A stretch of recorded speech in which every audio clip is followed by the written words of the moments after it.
Saudaraku, hari ini kita genapkan saudaraku baptisan air dalam nama Bapa, Anak dan Roh Kudus. Terpujilah Tuhan, saudaraku. Haleluya.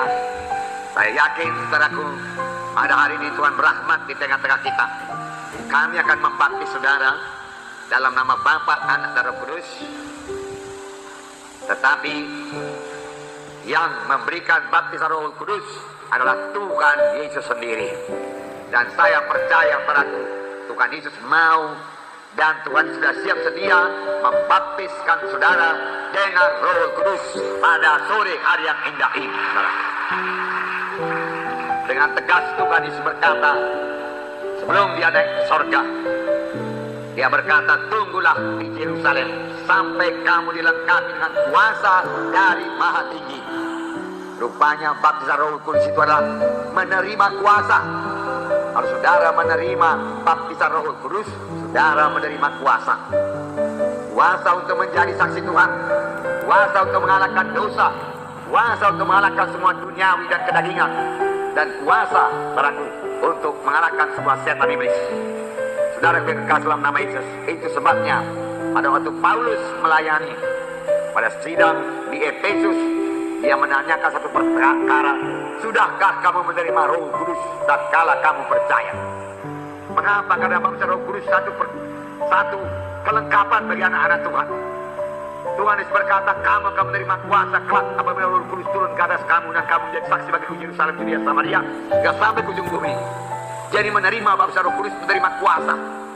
Dari mulanya, saudaraku, Tuhan mengendaki manusia ini berkuasa. Waktu Tuhan menciptakan Adam dan Hawa, dia berkata, penuhilah bumi, taklukkanlah isinya, taklukkan isinya, taklukkan setan iblis, dia katakan. Tetapi sayangnya Adam dan Hawa gagal, iblis yang menaklukkan dia, hingga dia jatuh pada dosa, dan semua manusia jatuh pada dosa.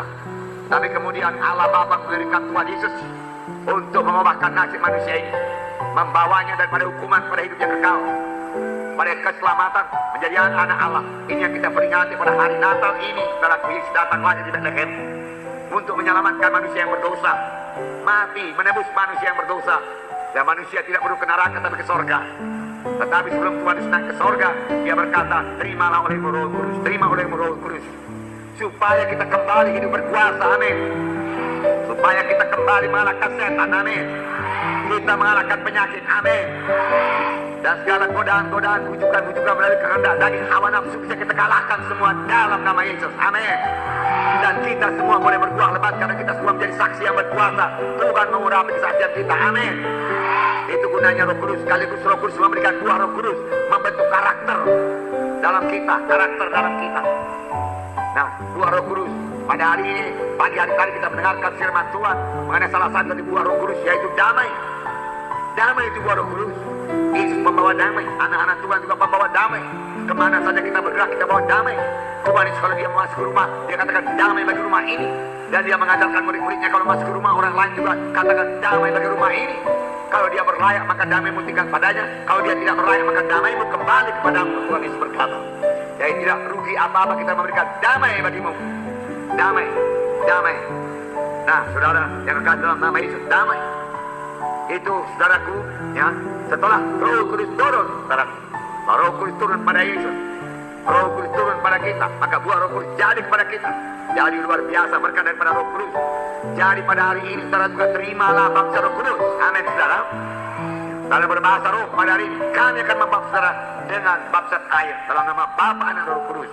Tetapi ia yang datang kemudian daripadaku, kata Yohanes Pembaptis, yaitu Tuhan Yesus. Dia akan membaptiskan kamu dengan Roh Kudus dan dengan api. Dua-dua itu menggambarkan kuasa. Siapa yang datang kemudian daripada Yohanes Pembaptis? Yang lain daripada Tuhan Yesus Kristus. Siapakah pembaptis dengan Roh?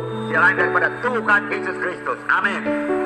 Saudara, pada hari ini, saudaraku, yang terima baptisan air. Arti daripada baptisan, Roma pasal 6. 5 menit lagi. Roma pasal 6. Jadi dikatakan, ayat 3, atau tidak tahukah kamu bahwa kita semua yang telah dibaptis dalam Kristus telah dibaptis dalam kematiannya?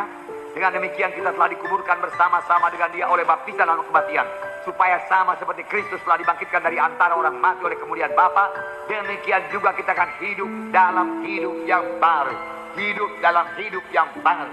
saudara yang dibaptis pada hari ini, keluar daripada baptisan ini, boleh memulai satu hidup yang baru. Amin. Ya, hidup yang baru. Kalau selama ini gagal, berubah jadi berhasil. Amin. Kalau selama ini budak narkotika, saudaraku, berubah jadi hamba kebenaran. Amin.